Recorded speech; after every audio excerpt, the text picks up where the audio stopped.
Welcome student. Welcome to NEET biology lecture.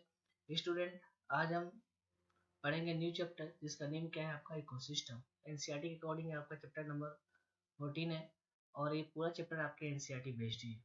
इसमें बिल्कुल small ही addition हमें एक्स्ट्रा पार्ट का करना है और ओवरऑली जो भी आपके नीट के एग्जाम में से क्वेश्चन आएंगे वो आपके एनसीईआरटी बेस्ड ही आएंगे। ठीक है, चलिए इस चैप्टर स्टार्ट करते हैं।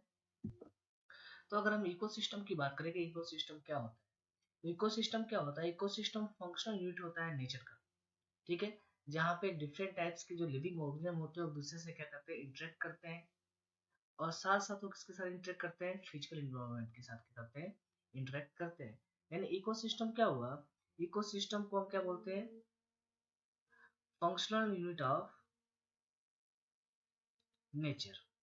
ठीक है, जिसमें डिफरेंट टाइप्स के क्या होते हैं, लिविंग जो ऑर्गेनिज्म है वो लिविंग ऑर्गेनिज्म क्या करते हैं, एक दूसरे के साथ इंटरेक्ट करते हैं और साथ साथ किसके साथ इंटरेक्ट करते हैं, फिजिकल इन्वायरमेंट के साथ क्या करते हैं, इंटरेक्ट करते हैं। इसी को हम क्या बोलते हैं, इकोसिस्टम। चलिए नेक्स्ट बात करेंगे कितने टाइप्स के इकोसिस्टम होते हैं। तो अगर हम बात करें फर्स्ट इकोसिस्टम की, वो क्या है आपका टेरेस्ट्रियल इकोसिस्टम है। क्या होता है आपका टेरेस्ट्रियल इकोसिस्टम। टेरेस्ट्रियल इकोसिस्टम में कौन कौन से इकोसिस्टम है पढ़ने हैं? Forest ecosystem, grassland ecosystem and desert ecosystem. ये तीनों किसमें आते हैं, आपके टेरेस्ट्रियल इकोसिस्टम में आते हैं। नेक्स्ट बात करें सेकेंड, तो सेकेंड क्या है, एक्वेटिक इकोसिस्टम। ठीक है, जिसमें क्या क्या आपको पढ़ना है, pond ecosystem, lake ecosystem, wetland ecosystem, river and estuary को क्या करते हैं, हमें पढ़ना है। ठीक है, सारे किस में आते हैं, आपके एक्वेटिक इकोसिस्टम में आते हैं। ये देखो डायग्राम्स भी बने हुए हैं। ठीक है, थर्ड हम बात करें, थर्ड क्या है आपका, man made ecosystem. Man made ecosystem क्या होता है? इसमें हमें क्या क्या पढ़ेंगे, क्रॉपफील्ड इकोसिस्टम के बारे में पढ़ेंगे ना, एक्वेरियम को हम क्या पढ़ेंगे, स्टडी करेंगे, क्योंकि ये मैनमेड के थ्रू क्या कहते हैं, फॉर्म करते हैं। तो तीन टाइप के इकोसिस्टम हमें पढ़ना है, terrestrial ecosystem, aquatic ecosystem and man made ecosystem. इसको आप आर्टिफिशियल इकोसिस्टम बोल सकते हैं, मैन मेड इकोसिस्टम। चलिए अगर हम बात करें इंटायर जो बायोस्फीयर है, ठीक है, जो इंटायर बायोस्फीयर है उसको हम क्या बोलते हैं, एक ग्लोबल इकोसिस्टम के जैसे काम करता है। ठीक है, कैसे रिगार्डेड है, एक ग्लोबल इकोसिस्टम के जैसे क्या करता है, वर्क करता है। ठीक है, यानी किसी भी इकोसिस्टम में क्या होते हैं, दो टाइप्स के कंपोनेंट होते हैं। एक को हम क्या बोलते हैं, बायोटिक कंपोनेंट मतलब लिविंग कंपोनेंट, एंड दूसरा क्या होता है, ए बायोटिक मतलब नॉन लिविंग कंपोनेंट। ठीक है, ये एक दूसरे के साथ क्या करते हैं, इंटरेक्ट करते रहते हैं और फंक्शन करते हैं एज ए यूनिट के फॉर्म में। इसी को हम क्या बोलते हैं, इकोसिस्टम बोलते हैं। अगर हम वर्टिकल डिस्ट्रीब्यूशन की बात करें डिफरेंट स्पीसीज का, ठीक है, वो कैसा है, डिफरेंट लेवल पे क्या करते हैं, ऑक्युपाई करते हैं। ठीक है, इन इकोसिस्टम में जो वर्टिकल डिस्ट्रीब्यूशन है, कि अगर हम बात करें डिफरेंट स्पीसीज का, यानी कि किसी भी इकोसिस्टम में डिफरेंट टाइप्स के स्पीसीज प्रेजेंट होंगे, तो जो डिफरेंट स्पीसीज का वर्टिकल डिस्ट्रीब्यूशन है वो क्या ऑक्युपाई करता है, डिफरेंट लेवल ऑक्युपाई करता है इकोसिस्टम में। उसको हम क्या बोलते हैं, स्ट्रेटिफिकेशन बोलते हैं। क्या बोलते हैं, स्ट्रेटिफिकेशन क्या बोलते हैं। मतलब क्या हुआ, जैसे मान लो आपने बोला कि कोई फॉरेस्ट है, तो फॉरेस्ट क्या है, आपका इकोसिस्टम है। तो जो टेरेस्ट्रियल इकोसिस्टम में आपने पढ़ा फॉरेस्ट, तो फॉरेस्ट में जो ट्री है वो क्या ऑक्युपाई करता है, टॉप स्ट्रेटा को ऑक्युपाई करता है, मतलब सबसे टॉप लेयर को क्या करता है, ऑक्युपाई करता है। श्रब क्या ऑक्युपाई करेगा, सेकेंड स्ट्रेटा को या लेयर को ऑक्युपाई करेगा।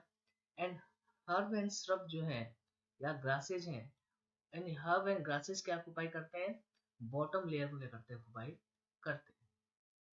ठीक है, जैसे यहाँ डायग्राम है, ट्री जो है वो क्या ऑक्युपाई करेगा, लार्जेस्ट स्ट्रेटा लेयर को ऑक्युपाई करेगा। श्रब सेकेंड है, फिर उसके जो सबसे नीचे होंगे या बॉटम लेयर पे होंगे, ग्राउंड लेयर पे होंगे, वो क्या होंगे, ग्रास एंड हर्ब्स होंगे। चलिए हम पढ़ते हैं पॉन्ड को, वो क्या है, आपका एक्वेटिक इकोसिस्टम है। अगर हम पॉन्ड की बात करें तो पॉन्ड क्या होता है, पॉन्ड एक सेलो सिंपल सेल्फ सस्टेनेबल क्या होता है, वाटर बॉडी होता है। ठीक है, जिसमें क्या एग्जिबिट करता है, ऑल बेसिक कंपोनेंट क्या होते हैं जो इकोसिस्टम के क्या होते हैं उसमें प्रेजेंट होते हैं। ठीक है, जैसे आप बात करो कौन कौन से कंपोनेंट होंगे बेसिक कंपोनेंट, तो पहला क्या है आपका एबायोटिक कंपोनेंट। जैसे आप बोलते हो उसमें क्या होगा, वाटर है एंड सॉइल डिपॉजिट रहता है, पॉन्ड में हमें देखने को मिलता है। नेक्स्ट बात करें सेकंड, तो सेकंड क्या है आपका क्लाइमेटिक कंडीशन। अब क्लाइमेटिक कंडीशन में क्या आएगा, जैसे आप बोलते हो सोलर इनपुट मतलब लाइट का इनपुट, सनलाइट का, साइकिल ऑफ टेम्परेचर, ठीक है, डे लेंथ स्टैंड मतलब फोटो पीरियड, ठीक है, ये क्या है आपके क्लाइमेटिक कंडीशन है जो हमें देखने को मिलता है कैसे पॉन्ड इकोसिस्टम में। नेक्स्ट अगर हम बात करें, इसके बाद क्या है आपका ऑटोट्रॉपिक कंपोनेंट्स है। अब ऑटोट्रॉपिक कंपोनेंट्स मतलब जो सेल फूड को फॉर्म करे, तो कौन कौन से हैं, फाइटोप्लैंक्टॉन्स हैं, ठीक है, कुछ एल्गी है एंड कुछ फ्लोटिंग, कुछ सबमर्ज, क्या है आपके मार्जिनल प्लांट है जो क्या होते हैं नीचे प्रेजेंट होते हैं। ठीक है, तो ये क्या है आपके ऑटोट्रोपिक कंपोनेंट है, मतलब ये फोटोसिंथेसिस के थ्रू फॉर्म करते हैं, जिसमें क्या आपके फाइटोप्लैंक्टॉन्स हैं, कुछ एल्गी है, कुछ फ्लोटिंग प्लांट्स है, कुछ सबमर्ज प्लांट है, कुछ क्या है मार्जिनल प्लांट क्या होते हैं प्रेजेंट होते हैं। नेक्स्ट बात करते हैं कंज्यूमर की। कंज्यूमर क्या होते हैं, जो क्या होते हैं आपके हेटेरोट्रॉप्स होते हैं। हेटेरोट्रॉप्स के बारे में ऑलरेडी आपको पता है, हेटेरोट्रॉप्स मतलब जो किस पे डिपेंडेंट होंगे, ऑटोट्रॉप्स के ऊपर।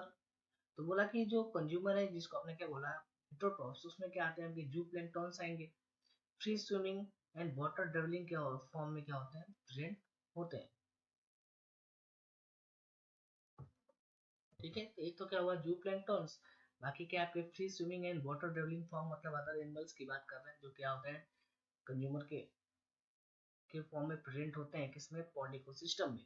नेक्स्ट हम बात करें डिकम्पोजर की। डिकम्पोजर क्या होंगे, तो डिकम्पोजर मतलब जो डिकम्पोज करेगा। तो डिकम्पोजर क्या होते हैं, जैसे आप बोलते हो फंजाई है, बैक्टीरिया है एंड जो फ्लैजलेट्स है, ठीक है, वो कैसे काम करते हैं, डिकम्पोजर का काम करते हैं, जो डेड ऑर्गेनिक मैटर वगैरह को क्या करते हैं डिकम्पोज करते हैं। चलिए अब आगे बात करें, जो पॉन्ड इकोसिस्टम है वो क्या परफॉर्म करता है, ऑल फंक्शन परफॉर्म करता है इकोसिस्टम के। ठीक है, जो इकोसिस्टम का एक प्रॉपर फंक्शन होना चाहिए वो पॉन्ड क्या करता है परफॉर्म करता है। तो क्या क्या फंक्शन परफॉर्म करता है जरा देखते हैं। जो ऑटोट्रॉप्स होते हैं वो क्या करते हैं, कन्वर्ट करते हैं इनऑर्गेनिक इनटू ऑर्गेनिक मटेरियल में। ये किसके हेल्प से करते हैं, बाय यूजिंग सोलर रेडिएशन या सोलर लाइट या सनलाइट एनर्जी को क्या करते हैं यूज करते हैं फोटोसिंथेसिस के थ्रू, और करते क्या है इनऑर्गेनिक मटेरियल को किसमें चेंज करते हैं ऑर्गेनिक। फोटोसिंथेसिस ये ओवरऑल। नेक्स्ट बात करें हेटेरोट्रॉप्स क्या काम करेंगे। हेटेरोट्रॉप्स क्या करते हैं, कंज्यूम करते हैं ऑटोट्रॉप्स को, क्या करते हैं कंज्यूम करते हैं ऑटोट्रॉप्स, क्योंकि फूड के लिए डिपेंडेंट होते हैं ऑटोट्रॉप्स के ऊपर। ठीक है, तो हेटेरोट्रॉप्स क्या काम करते हैं, कंज्यूम करते हैं किसको, ऑटोट्रॉप्स को। ठीक है, नेक्स्ट बात करें जो डिकम्पोजर होते हैं, ठीक है, एंड डिकम्पोजिशन एंड मिनरलाइजेशन की अगर हम बात करें, जो डेड मैटर का होता है डिकम्पोजिशन एंड मिनरलाइजेशन, उससे क्या रिलीज होता है,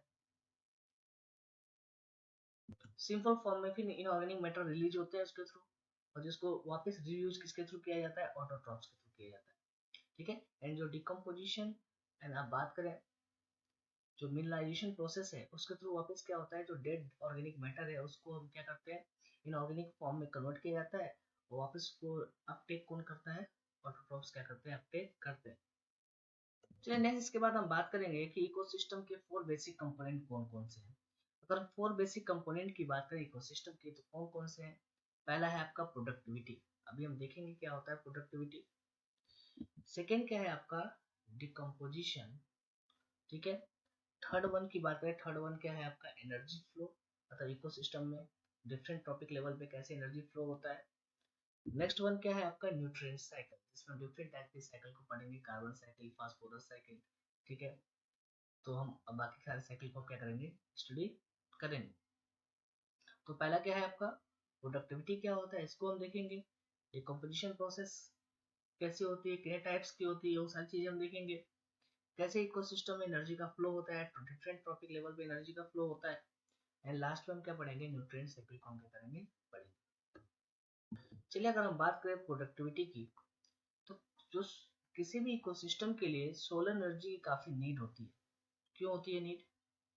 ये बेसिक रिक्वायरमेंट है किसी भी इकोसिस्टम के लिए कि वो प्रॉपर क्या करे, फंक्शन कर सके और ये सस्टेन रह सके, मतलब ये फंक्शन करता है।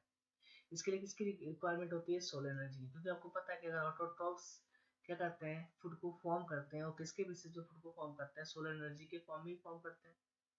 ठीक है, तो अगर ये सोलर एनर्जी ना रहे, ठीक है, तो ऑटोट्रॉफ्स ही नहीं रहेंगे तो बाकी इकोसिस्टम कैसे ऑपरेट होगा। ठीक है, हेटरोट्रॉफ्स भी नहीं रहेंगे, फिर डिकम्पोजिशन प्रोसेस भी नहीं होगी।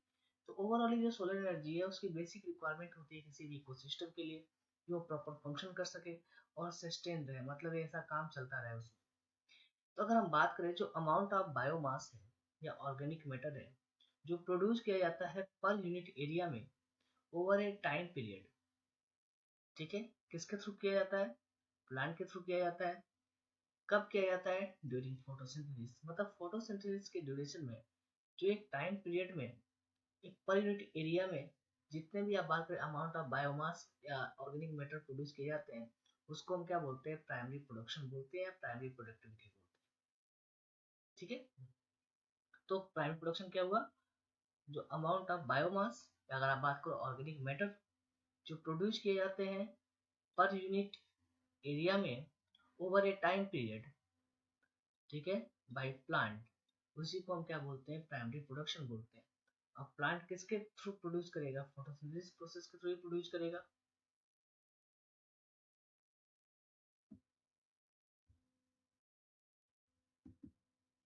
तो हम प्राइमरी प्रोडक्टिविटी को एक्सप्रेस कैसे करते हैं, या तो वेट के फॉर्म में करेंगे, अगर वेट के फॉर्म में करेंगे तो क्या बोलते हैं, ग्राम -2 या इनवर्स फॉर्म्स को पढ़ते हैं।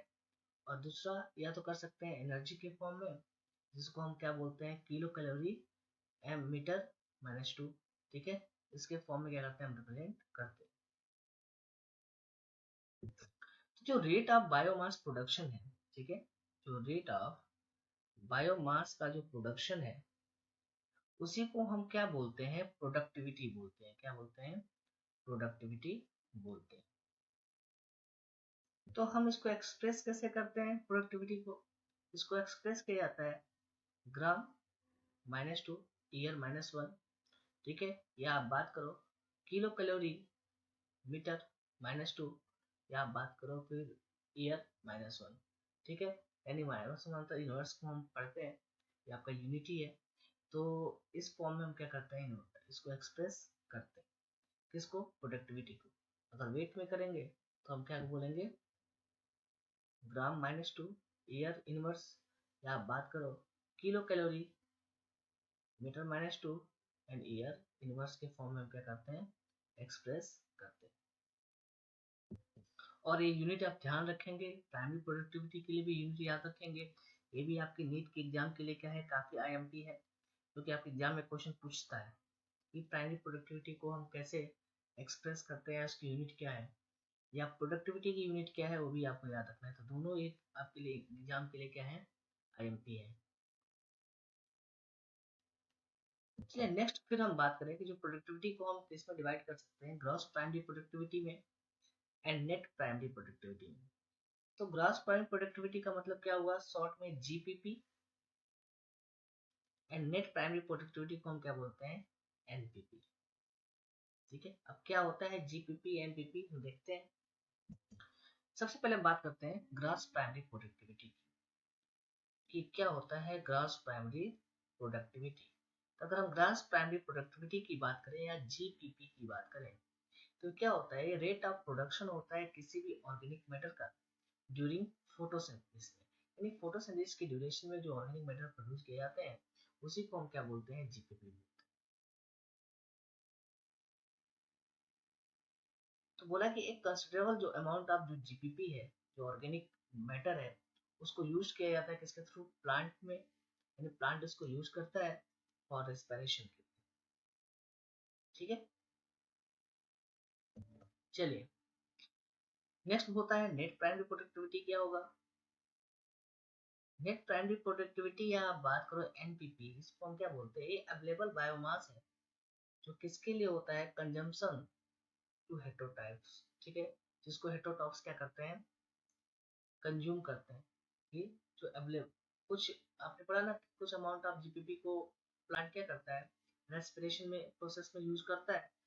तो वो तो हुआ आपके ऑर्गेनिक मैटर तो प्रोड्यूस किया जा रहा है फोटोसिंथेसिस की ड्यूरेशन में, लेकिन कुछ अमाउंट ऑफ जो आपका जीपीपी है उसको यूज कौन कर रहा है, प्लांट भी यूज कर रहा है किसके, रेस्पिरेशन प्रोसेस पे। तो उसको आपने बोला था grass primary productivity. Net primary productivity क्या हुआ, अब बाकी जितना अवेलेबल बायोमास है या ऑर्गेनिक मैटर है, जो कंजम्पशन किस कंज्यूम कौन करेगा, हेटेरोटॉप्स कंज्यूम करेंगे, उसी को हम क्या बोलते हैं, नेट प्राइमरी प्रोडक्टिविटी बोलते हैं। अब हेटेरोटॉप्स में हर्बीवोर्स है, डिकम्पोजर है, दोनों आते हैं। तो मतलब क्या हुआ, जो एनपीपी क्या होता है, ये ग्रास प्राइमरी प्रोडक्टिविटी में से अगर हम रेस्पिरेशन लॉस को माइनस कर दें तो उसकी क्या होता है, इक्विवेलेंट होता है। ठीक है, तो एनपीपी का मतलब क्या हुआ, जीपीपी माइनस रेस्पिरेटरी लॉस। ठीक है, तो अवेलेबल बायोमास मिल जाएगा, वही क्या होगा आपका एनपीपी होगा, नेट प्राइमरी प्रोडक्टिविटी होगी। चलिए नेक्स्ट बात करते हैं सेकेंडरी प्रोडक्टिविटी क्या होती है। सेकेंडरी प्रोडक्टिविटी होती है rate of formation of new organic matter bye consumers. ठीक है, तो जो न्यू ऑर्गेनिक मैटर को फॉर्म किया जाता है किसके थ्रू, कंज्यूमर के थ्रू, उसी को रेट को हम क्या बोलते हैं, सेकेंडरी प्रोडक्टिविटी बोलते हैं। ठीक है, तो जो rate of formation of new organic matter by consumer के थ्रू जो किया जाता है उसी को हम क्या बोलते हैं, सेकेंडरी प्रोडक्टिविटी बोलते हैं। चलिए सेकेंडरी प्रोडक्टिविटी हो गया। नेक्स्ट अगर हम बात करें, जो प्राइमरी प्रोडक्टिविटी रहती है वो वेरी करता है डिफरेंट इकोसिस्टम, यानी अलग अलग इकोसिस्टम में प्राइमरी प्रोडक्टिविटी क्या होगी, अलग अलग होगी। क्यों ऐसा होगा, क्योंकि जो प्राइमरी प्रोडक्टिविटी होती है किसी भी इकोसिस्टम की, वो किस पे डिपेंड करता है, पहला किस पे डिपेंड करता है, the plant species inhabiting an area, कि उस एरिया में कितने प्लांट स्पीसीज वेरी प्रेजेंट है, जितने प्लांट वेरी यानी ऑटोट्रॉफ्स वेरी प्रेजेंट होंगे उतना ही क्या होगा, प्रोडक्टिविटी होगा। Second environmental factor. ठीक है, एंड इन्वायरमेंटल फैक्टर भी क्या करता है, नेट प्राइमरी प्रोडक्टिविटी या प्राइमरी प्रोडक्टिविटी की बात करो, उसको क्या करता है, अफेक्ट करता है। नेक्स्ट क्या है, अवेलेबिलिटी ऑफ न्यूट्रिएंट्स। न्यूट्रिएंट्स की एबिलिटी के बेसिस पे भी क्या होता है, प्राइमरी प्रोडक्टिविटी इंक्रीज भी हो सकती है या किसी को सिस्टम की डिक्रीज भी हो सकती है। नेक्स्ट है फोटोसिंथेटिक कैपेसिटी ऑफ प्लांट। जो प्लांट की जो फोटोसिंथेटिक कैपेसिटी है वो भी क्या करता है, अफेक्ट करता है किसके लिए, प्राइमरी प्रोडक्टिविटी पे। क्योंकि अगर जिन प्लांट की फोटोसिंथेटिक कैपेसिटी सबसे ज्यादा है तो उनमें हम बात कर सकते हैं प्रोडक्टिविटी भी क्या होगा, ज्यादा होगा। चलिए नेक्स्ट अगर हम बात करें, जो एनुअल नेट प्राइमरी प्रोडक्टिविटी है किसकी, होल बायोस्फीयर की, वो कितनी है, अबाउट 170 बिलियन टन है। ठीक है, dry weight of organic matter की अगर हम बात करें, तो अगर हम बात करें जो एनुअल नेट प्राइमरी प्रोडक्टिविटी है होल बायोस्फीयर की, वो अबाउट कितना है, 170 बिलियन टन है, ड्राई वेट में हम कंसिडर करेंगे इसको। ठीक है, ऑफ ऑर्गेनिक मैटर की, यानी ऑर्गेनिक मैटर की अगर हम बात करें प्रोडक्टिविटी की या प्रोडक्शन की, फॉर्मेशन की, तो जो एनुअल नेट प्राइमरी प्रोडक्टिविटी है होल बायोस्फीयर की कितनी है, 170 बिलियन टन है। चलिए अब हम बात करते हैं कि इस एनुअल नेट प्राइमरी प्रोडक्टिविटी है जो क्या है, 170 बिलियन टन है। ठीक है, तो ये जो ऑक्यूपाई किया गया है वो कैसे ऑक्यूपाई होता है, 70% ऑफ सरफेस की बात करें, जो आप बाकी कुछ सिस्टम की हम बात करते हैं, लेकिन जो ओशन की प्राइमरी प्रोडक्टिविटी है, एनुअल नेट प्राइमरी प्रोडक्टिविटी की बात करें ओशन की, वो कितनी होती है, 55 बिलियन टन होती है। ओवरऑल अब बात करें तो 32% है ओशन की। ठीक है, लेकिन जो सरफेस पे बाकी जो अभी 170 बिलियन टन की अगर बात करो, उनका 70% ऑक्यूपाई कहाँ होता है, प्रोडक्टिविटी सरफेस पे होती है, बाकी 55 बिलियन टन का होता है, ओशन में होता है। ठीक है, 55 बिलियन टन भी पढ़ सकते हो, या परसेंटेज में आप देखो तो कितना होगा, 32% ही होगा। ठीक है, आप टोटल 170 बिलियन टन। ठीक है, कि 170 बिलियन टन तो टोटल है एनुअल प्राइमरी प्रोडक्टिविटी, लेकिन ये 170 बिलियन प्राइमरी प्रोडक्टिविटी को ऑक्यूपाई, अगर हम बात करते हैं जो सरफेस एरिया है अर्थ का, वो कितना ऑक्यूपाई करता है वहाँ पे, 70%। अब टोटल 170 बिलियन टन। और अगर हम बात करें ओशन की, तो वहाँ पे कितना ऑक्यूपाई होता है, 55 बिलियन टन क्या होती है, प्रोडक्टिविटी ऑक्यूपाई होती है या फॉर्म होता है। ठीक है, वो किसके, टोटल 170 बिलियन टन के। ठीक है, अगर आप कंपेरिजन करो तो